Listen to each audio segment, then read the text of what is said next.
All right, so the 5A state tournament is now set. Cherry Creek, Legacy, Rocky Mountain, Rock Canyon Legacy, a little bit of an unknown there. Meanwhile, Legend, Broomfield, we just saw knock off Regis, Mountain Vista, and how about Dakota Ridge sneaking in as well. Congratulations to them. They come in at 12-9 on the season. All right, back on set. Happy to be joined by John Kikowski, PrepBaseballReport.com. Help shed some light on all this. John, thanks for joining us. Thanks for having me again. Love being here. Listen, District Saturday is always a good time. You go out and listen, single elimination baseball, you never know what can happen.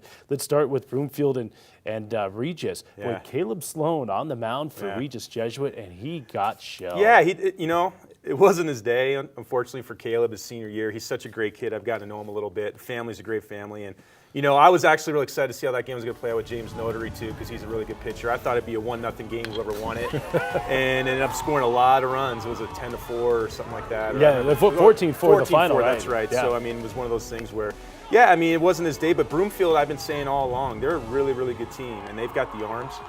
So I think that they're going to be really, really well represented in the Final A. I think they're going to do a good job. Right, Blake Rom, another one of those arms, along with Notary. James Notary, Mitchell Morales is a left-hander. Yeah, they do. They have some talent. Ben Peterson too. They've got some arms on that mound. And one kid who's had a really, really good year I like to plug is Matthew Turner. Going to Mesa, Colorado Mesa. He's a really good hitter for him. He had a great year. He had a couple home runs yesterday, I think, or had one home run. So, right. Yeah. So listen, hey, Broomfield with the arms that they have, the bats that we saw on display yesterday, and certainly the rest of 5A should take note. Of course, you have some of the regulars in there. Let's talk about Cherry Creek. And Quentin Parr throws the big shutout against Thunder Ridge. And, hey, listen, there's the Bruins again. Mark Johnson has his ball club back in the 5A state tournament. Yeah, and they got Sam Kohlhauer too, right. Who's going to UNC. And I think, I've seen Parr a couple times, crafty lefty. He throws strikes, pounds the strike zone. Tanner Otremba seems to come up big in every big game that they play. He had an inside the park home run the other day to beat Cherokee Trail as a walk-off. And then I know he had a home run yesterday. But yeah, Cherry Creek, they just don't beat themselves. They're pretty talented. Shortstop Cody Schultz is a really good player as well. So I think that they'll be right there. I would expect them to make at least the Final Four. And then, of course, Rocky Mountain, another one of those. You term him a blue blood now with what Scott Bullock has been able to do up there in Fort Collins. And let's look at Rocky Mountain's season now. Yeah. Of course, they go out of state and they play in a prestigious tournament against some of the best teams in the nation. Yeah. They go 0-4 to start the season. Since then, they have been nearly unbeatable. I know. They've got most of their team back from last year, too. I think people forget about that. They didn't win the state championship, so maybe that's why they're flying under the radar, because they didn't actually win the state championship last year. But no, they've got everyone back. Sorensen's their leader. Scott Bullock does such a great job with that team. I think the one team that beat him is in this Final Eight, though. Legacy. And Legacy. Right. The only in-state team. So I think that'll be interesting to see if they match up again, if it pans out that way. But Rocky Mountain, I would think, is probably the team to beat in this Final Eight. Yeah, of course, John, the former high school baseball coach at Highlands Ranch, so you know that Continental League very well. Yeah. I thought it was the best league all season long. They had a lot of arms in that league. They had multiple teams. A lot of teams had kids who threw over 90 miles per hour in that league. And, Rock Canyon got through. Rock Canyon is very well coached. Tyler Monroe does a great job of that program. Matt Given is a player to watch. That kid is electric on the mound. He's one of the best players in the state. And he's also a very, very good shortstop. And he himself can take that team, because they had a tough injury, earlier, but he can take that team. Caden Zimmerman got hurt, and he still just took that team and led them to where they're at right now. And he's a really, really good player. Yep, and of course, Mountain Vista, the Golden Eagles, also in Mountain Vista to the Final Lefty 8. Pitchers, Jack Liffrig, Blatchford. They're just doing it. They're pretty athletic. And again, another team where last year they didn't really have any success. They had kind of a down year last year. I think they only made 4 or 5 games, and this year they're right back in the Final Eight again. They have a lot of depth in their program, and Ron Quintana does a great job with their team. They have a lot of sophomores as well. Yeah, they they're young. 4 everyday sophomores. They have a fifth that's had over 30 plate appearances as well. The kid I like on that team is Zach Paschke. He's just a prototypical leadoff, scrappy player, can run, can do a lot of different things for you, shortstop for him, good hitter.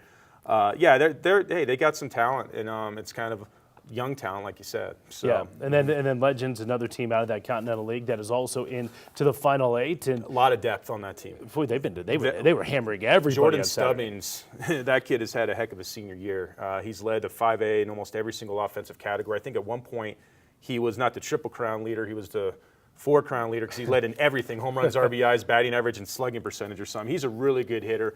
They've got some pitching.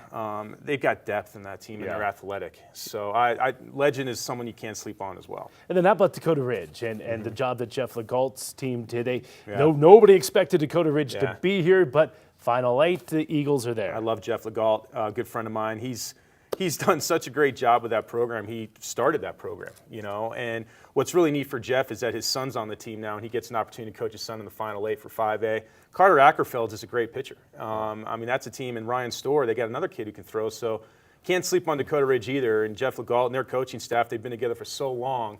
Don't be surprised if they get a little further next weekend than people might think that they do. Right. So. There's a Jefferson County League at the 5A level that was down this year, but Dakota Ridge able to represent that league. All right, let's go to Class 4A and the game that I know both you and I were at yesterday. Denver North, the Vikings trying to get to the state tournament, stay undefeated, but boy, Thompson Valley, they give the Eagles a lot of credit. Oh, absolutely. That game was Thompson Valley jumped out 6-0. And then you saw it coming. Okay, here comes Denver North. They get 6 runs after a little coaches meeting between innings, hit a couple home runs. And it was too bad that Denver North didn't make it, but Thompson Valley, man, they swung the sticks yesterday. And they deserve to be there as much as anyone else. And great season for Denver North. I think that they'll actually be back being pretty good again next year, too. They got some people coming back. Yeah, including Harris Williams coming back, the fine center fielder. Yeah. So you look at Class 4A, and you start looking at the favorites. We thought Green Mountain this season, I saw Green Mountain a couple of times, thought they might be one of those state title contenders. They didn't make it. Right. They lost to Longmont in the first round of districts. But you look at Valor Christian, the defending champs. Are they the team to beat? I was at Valor yesterday, and they were playing this Eagle Valley team from Gypsum, and this kid was throwing pretty hard. He was like 85, 86, and it's just a matter of time. They're so athletic and deep. They have pretty much most of their team back from last year, too. And Valor's very, very talented. Luke Ziegler, he's a good pitcher for him, but they've got other kids too. The Josh Danilou kid threw really, really, really well yesterday as well.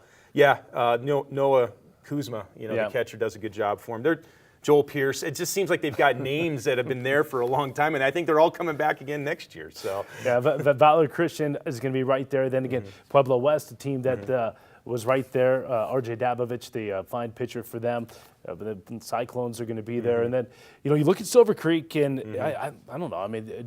Can you consider Cole Wynn the best pitcher in Class 4? You can consider Cole Wynn one of the best pitchers in the country. State, right? In the country. Absolutely. No, he's one of the best pitchers in the country. Right. He's going to Mississippi State for a reason. And that kid he's a special kid. He's a great kid. Going into 4A next week, if you draw Cole Wynn and you draw Silver Creek, you're drawing a loss. That's a tough one. That's a tough one. All right, how about the numbers on Cole Wynn this year? By the way, 9-0, an ERA of .73, 95 strikeouts to just 9 walks. All right, that's incredible. You said you like Rocky in 5A. Who do you like at 4A? Oh, I like Valor. Yeah. No offense for the rest of the 4A teams, but they won it last year, and they've got most of their team back. So I always go, in my mind, when I was a head coach at Highlands Ranch, I would always think, okay, well, this team was there last year, and they got this many kids back. I think that sometimes when you're there for the first time, it's a big deal. And so Rocky, they're there every year, and they were in the championship last year with most of their team back. So Valor, same thing. So that would be my 2 favorites. All right. John, always appreciate the help in breaking it down, and have fun over the course of the next couple of weeks. Thanks a lot, Brian. It's good to see you again. All right. John Kikowski, PrepBaseballReport.com. Check it out. As we go to break, check us out on social media. We'll be right back.